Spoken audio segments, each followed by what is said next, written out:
I think he survived. Okay. But from what I hear, that those Bird Dog aircraft, I think during the Vietnam War, they lost somewhere between 400 and 500 of those things were shot down. Some of them were captured, taken prisoner. Some of them you never ever heard of again, missing in action or whatever. But in fact, the Skyhawk, I believe that the Skyhawk too, during the Vietnam War, I don't know, seems like it was somewhere right around over 500, 600 of those aircraft were actually shot down and lost, if I recall.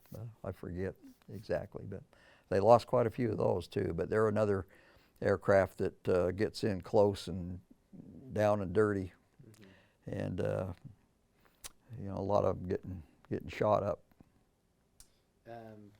Did you and your crew have good relationships with the pilots? Oh yeah. Actually, you weren't supposed to fraternize too much with the officers versus the enlisted. Oh yeah, I was enlisted, by the way. I wasn't an officer or anything, but I was enlisted.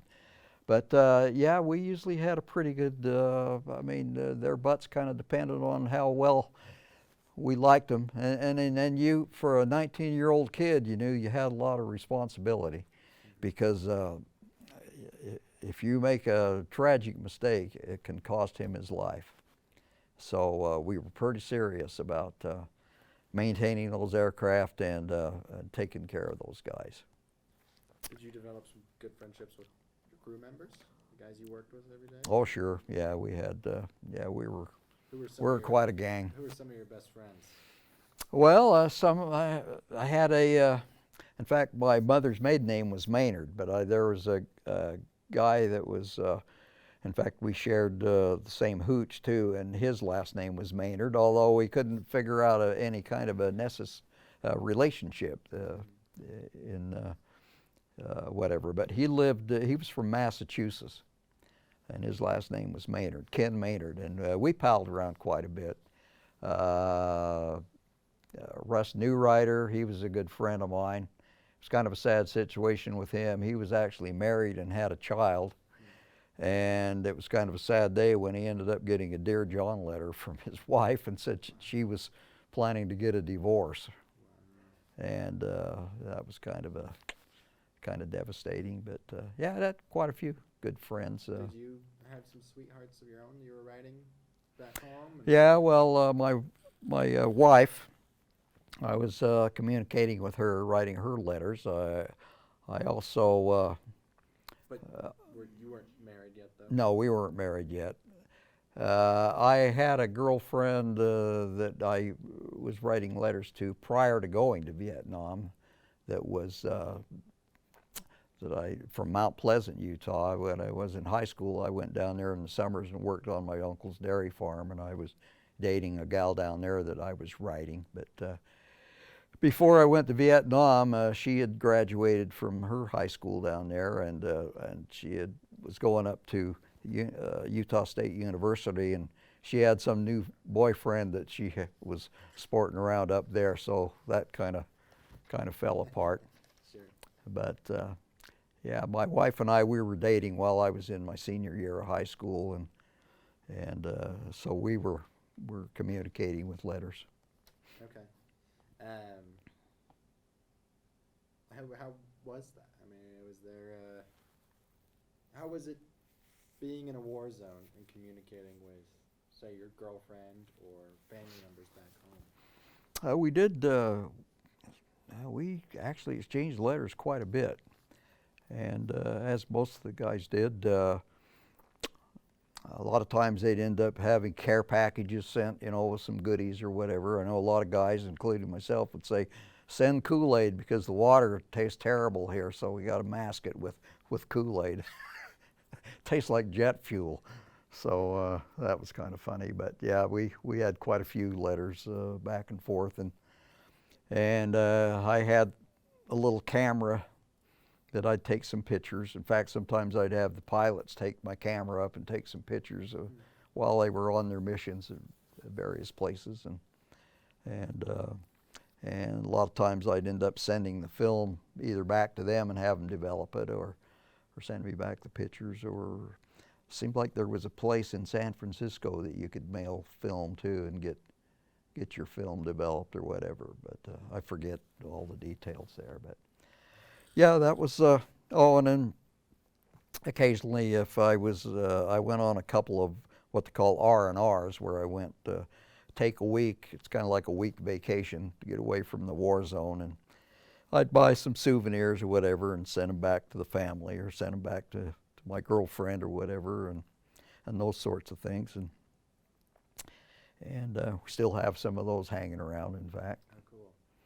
I first R&R I went on was up to Taipei, Taiwan.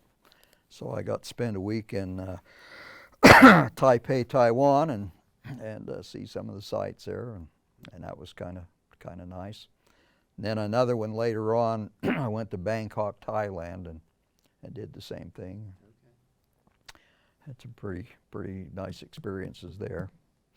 Like what? What did you do on? I'll just go sightseeing and do some things. A lot of times you go to the officers club or the enlisted club and get some nice dinners or see some movies and go sightseeing.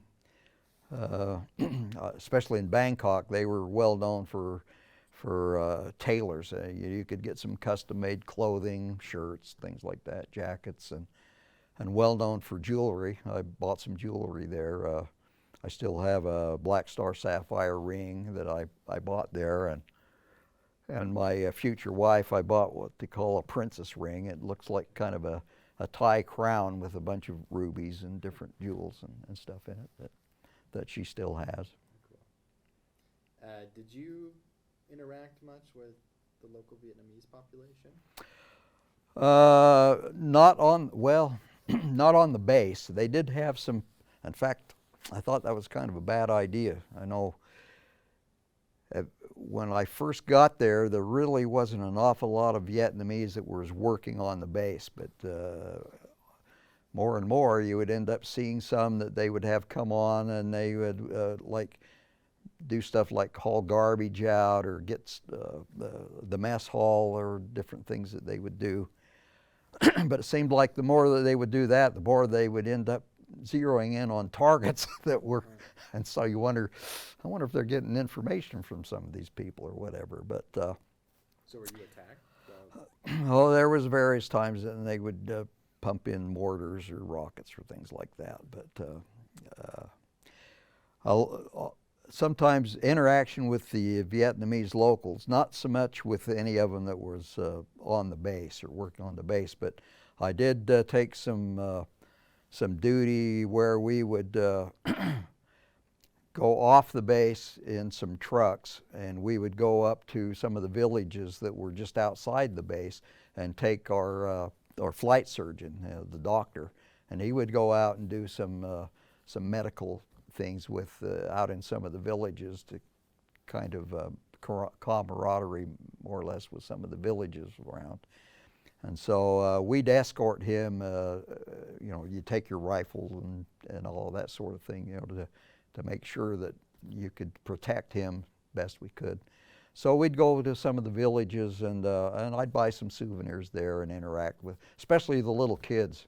Little kids would run up, and I got pictures at home too, where we got the little guys that are all hanging around, and they're pretty friendly. You had to be very careful though, because there was incidents where you could be attacked or an unfriendly. It was always possible that you would have some kind of bad situation there. But in fact, sometimes those little guys, they'd try to steal stuff from you if they could. Like I'd have a pouch on my ammo belt there that's got medical stuff in there, like Band-Aids and some different things. A lot of times, if you weren't careful, little guys would try to sneak in there and steal some of that stuff. So you had to watch that a little bit, and you had to make sure that you kept your rifle with you all the time too. You didn't want to lay that down or somebody try to steal that from you. But there was interaction like that. I know sometimes when I was out snorkeling around on that reef that I was talking about, there was occasions where I'd see Vietnamese go out into the ocean there. They were in these little saucers-like thing. I don't know what they called them, but in fact, there was one guy that we got in touch with. He'd go out and catch lobsters. And one time we got one of them to give us a whole bunch of lobsters. And we took them back and boiled those lobsters at the Hooch and had us a lobster dinner with freshly caught lobsters from that Vietnamese guy. Wow. And then we had Korean Marines on the, that's one thing that I got to know quite a few Korean Marines. They liked cigarettes, and sometimes our sea ration, I didn't smoke, but our sea rations that we would have to eat had a little packet of cigarettes in there. I think there was like 4 or 5, 6 cigarettes in there. And sometimes you could trade cigarettes to those Korean Marines, and so if you want to fill up some sandbags to help fortify our bunker here, we'll give you these cigarettes or whatever. So, yeah, okay. They'd fill up sandbags and do stuff, and yeah, we'd get kind of friendly with some of those guys. We didn't speak the same language sometimes, but we had a pretty good relationship. What was their mission? You know, I don't know. Well, most of them weren't aviation. Most of them were, I guess, infantry types. I don't really know exactly what they were up to. I know we had some of the 101st Airborne, some Army people on the base there too, and the AmeriCal Division, they had people there. It wasn't just Marines. So it was a large. They had a hospital that was there. They had an outfit that had dogs, the German Shepherd dogs and all this stuff. I remember seeing a lot of those dogs around. Had an occurrence, one thing that was kind of a scary occurrence, Mike mentioned, I was out on the flight line there one day, and here comes an F-4 Phantom. It's one of the larger fighter jets. This F-4 Phantom was taking off and was just off the runway, and all of a sudden it turned over upside down, and the pilots ejected and went into the ground. But the F-4 crashed right just a couple of hundred yards, I guess, from where I was standing on the flight line, and stuff went all over the place. Looked like an atomic bomb went off, basically. And I look up in the air and I can see airplane parts up in the air, all starting to fall out of the sky towards my direction. So fortunately there was a bunker just off the taxiway there where I was located. And I just booked into that bunker there, airplane parts falling all over the place. But I guess at least one of the engines out of that aircraft went down across the base there and actually collided with one of those Korean, I guess they had like some kind of a little store or something. I don't know exactly what it was, like a chow hall or something, and that thing, the engine went and wiped that out and took that out. But that was a pretty memorable experience when that happened. Unfortunately, the pilots died, but you would occasionally have crashes like that would happen. But Do you know what was wrong with the plane? I don't. That was from some squadron that I wasn't. We had F-4 Phantoms there. We had a squadron of A-6 intruders there. Several, MAG-12, Marine Air Group 12, had several A-4 Skyhawk squadrons, and I was, our squadron was part of Marine Air Group 12. But no, I didn't know what actually happened there, but something malfunctioned and it rolled over and crashed. What other recollections do you have of your time on that base? Oh, well, let me see.